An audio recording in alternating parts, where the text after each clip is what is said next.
कर्ण अपने जीवन में जिस व्यक्ति को मारने के लिए सर्वाधिक तत्पर थे वो कोई और नहीं बल्कि उनके ही भाई अर्जुन थे। यहाँ तक कि अन्य चारों पांडवों को छोड़कर उन्होंने अर्जुन को मारने की प्रतिज्ञा भी की थी। परंतु महाभारत में दो ऐसे वृतांत हैं जिसमें कर्ण ने स्वयं स्वीकारा था कि वे अर्जुन से भयभीत रहते थे और उन्हें अर्जुन के युद्ध भूमि में रहते हुए भय रहता था। क्या सच में ही ऐसा था? आखिर क्या कहा था कर्ण ने और किनके समक्ष ये सब कहा था? आइए दोनों ही घटनाओं को विस्तार से जानते हैं। महाभारत वन पर्व अध्याय 310 में वर्णित पहली घटना के अनुसार जब ब्राह्मण वेश में देवराज इंद्र ने कर्ण से उसके दिव्य कवच और कुंडल मांग लिए तो कर्ण उनसे बोला, देवेश्वर आप पधार रहे हैं ये बात मुझे पहले से ही ज्ञात हो गई थी। यदि मैं आपको अपने दोनों कुंडल और कवच दे दूंगा तो मैं तो शत्रुओं के वध्य हो जाऊंगा। इसीलिए शक्र आप कुछ बदले में देकर इच्छा अनुसार मेरे कुंडल और उत्तम कवच ले जाइए, अन्यथा मैं इन्हें नहीं दे सकता। इंद्र बोले, कर्ण जब मैं तुम्हारे पास आ रहा था उसके पहले ही सूर्य देव को ये बात मालूम हो गई थी। इसमें संदेह नहीं है कि उन्होंने ही तुमसे सारी बातें बता दी हैं। मेरे वज्र को छोड़कर तुम जो चाहो वही आयुध मुझसे मांग लो। तब कर्ण अत्यंत प्रसन्न होकर देवराज इंद्र के पास गया और सफल मनोरथ होकर उसने उनकी अमोघ शक्ति मांगी। तब देवराज बोले, कर्ण दैत्यों का संहार करते समय मेरे हाथ से छूटने पर ये अमोघ शक्ति सैकड़ों शत्रुओं को मार देती है और पुनः मेरे हाथ में चली आती है। वही शक्ति तुम्हारे हाथ में जाकर किसी एक तेजस्वी, ओजस्वी, प्रतापी और गर्जना करने वाले शत्रु को मार के पुनः मेरे पास आ जाएगी। कर्ण बोला, देवेंद्र मैं महासमर में अपने एक ही शत्रु को मारना चाहता हूँ जो बहुत गर्जना करने वाला और प्रतापी है तथा जिससे मुझे हमेशा ही भय बना रहता है। तब देवराज इंद्र ने कहा, कर्ण तुम इस शक्ति से रणभूमि में गर्जना करने वाले किसी एक बलवान शत्रु को मार सकोगे, परंतु इस समय तुम जिस एक शत्रु को लक्ष्य करके ये अमोघ शक्ति मांग रहे हो वह तो उन परमात्मा द्वारा सुरक्षित है जिन्हें अचिंत्य स्वरूप नारायण कहते हैं। वे स्वयं श्री कृष्ण हैं जिनके द्वारा उस वीर की रक्षा हो रही है। कर्ण बोला, भगवान ऐसा ही हो तो भी आप एक वीर के वध के लिए मुझे अपनी अमोघ शक्ति दे दीजिए जिससे मैं अपने प्रभावी शत्रु का वध कर सकूं। यहाँ कर्ण ने देवराज इंद्र के समक्ष स्वयं स्वीकारा था कि उसे सदैव अर्जुन से भय बना रहता था।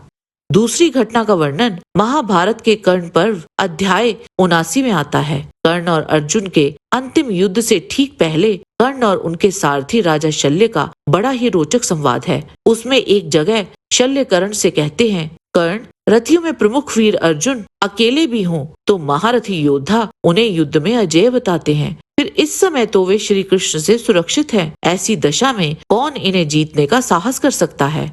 कर्ण बोला, शल्य मैंने जहाँ तक सुना है वहाँ तक संसार में ऐसा श्रेष्ठ महारथी वीर कभी नहीं उत्पन्न हुआ। ऐसे कुंती कुमार अर्जुन के साथ मैं महासमर में युद्ध करूंगा। ये रथियों में प्रधान वीर अर्जुन रणभूमि में विचर रहे हैं। ये आज मुझे मृत्यु के संकट में डाल देंगे और मुझ कर्ण का अंत होने पर कौरव दल के अन्य समस्त योद्धाओं का विनाश भी निश्चित ही है। अर्जुन के दोनों विशाल हाथों में कभी पसीना नहीं होता, उनके दोनों हाथ कांपते नहीं हैं, उनके अस्त्र शस्त्र भी सुदृढ़ हैं। इस पृथ्वी पर अर्जुन के समान दूसरा योद्धा कौन है? उन अतिरथी वीर अर्जुन ने अपने दूसरे साथी श्री कृष्ण के साथ जाकर खांडव वन में अग्निदेव को तृप्त किया था। उन्होंने इंद्रलोक में जाकर असंख्य कालकेय नामक संपूर्ण दैत्यों का संहार किया।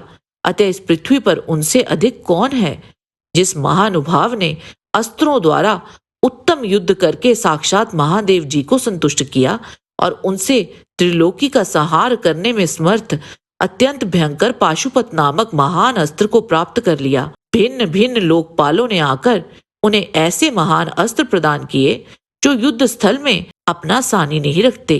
उन पुरुष सिंह ने रणभूमि में उन्हीं अस्त्रों द्वारा संगठित होकर आए हुए कालकेय नामक अस्त्रों का शीघ्र ही संहार कर डाला। इसी प्रकार विराट नगर में एकत्रित हुए हम सब लोगों को एकमात्र रथ के द्वारा युद्ध में जीतकर अर्जुन ने उस विराट का गोधन लौटा लिया और महारथियों के शरीरों से वस्त्र भी उतार लिए।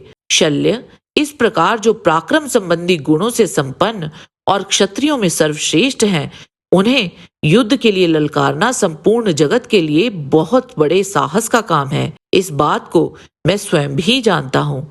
अर्जुन उन अनंत पराक्रमी श्री कृष्ण से भी सुरक्षित हैं। श्री कृष्ण और अर्जुन को एक रथ पर मिले हुए देखकर मुझे बड़ा भय लगता है। मेरा हृदय घबरा उठता है। अर्जुन युद्ध में समस्त धनुर्धरों से बढ़कर है और नारायण स्वरूप भगवान श्री कृष्ण भी चक्र युद्ध में अपना सानी नहीं रखते। पांडु पुत्र अर्जुन और वासुदेव नंदन श्री कृष्ण दोनों ऐसे ही पराक्रमी हैं। हिमालय भले ही अपने स्थान से हट जाए, किंतु दोनों कृष्ण अपनी मर्यादा से विचलित नहीं हो सकते।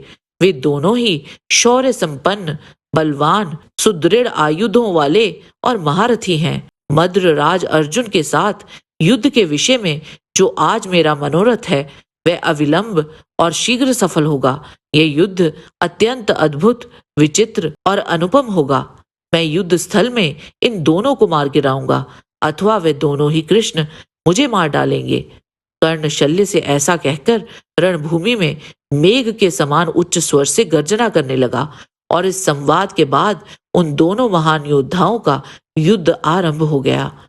इन दोनों ही घटनाओं से हमें ज्ञात होता है कि कर्ण स्वयं भी अर्जुन के बल को जानते थे और कहीं ना कहीं उनके मन में अर्जुन को लेकर भय रहता था। परंतु इसका अर्थ ये नहीं है कि वे अर्जुन से युद्ध करने से डरते थे। उन्होंने अर्जुन के साथ कई युद्ध निडरता से ही लड़े थे और अपने अंतिम युद्ध में तो वे एक समय अर्जुन के समान ही प्रतीत होते थे और उस युद्ध में कर्ण एक स्थान पर अर्जुन पर हावी भी हो गए थे। जय श्री कृष्ण। आज के वीडियो में बस इतना ही। आशा करते हैं कि आपको हमारा ये वीडियो पसंद आया होगा। कृपया इसे लाइक और शेयर अवश्य करें। किसी भी प्रकार की त्रुटि के लिए आप सबसे क्षमा याचना करते हुए आपसे निवेदन है कि प्रेम पूर्वक परमपिता परमात्मा को मन में धारण करें और बोलें, वैदिक सनातन धर्म की सदा ही जय।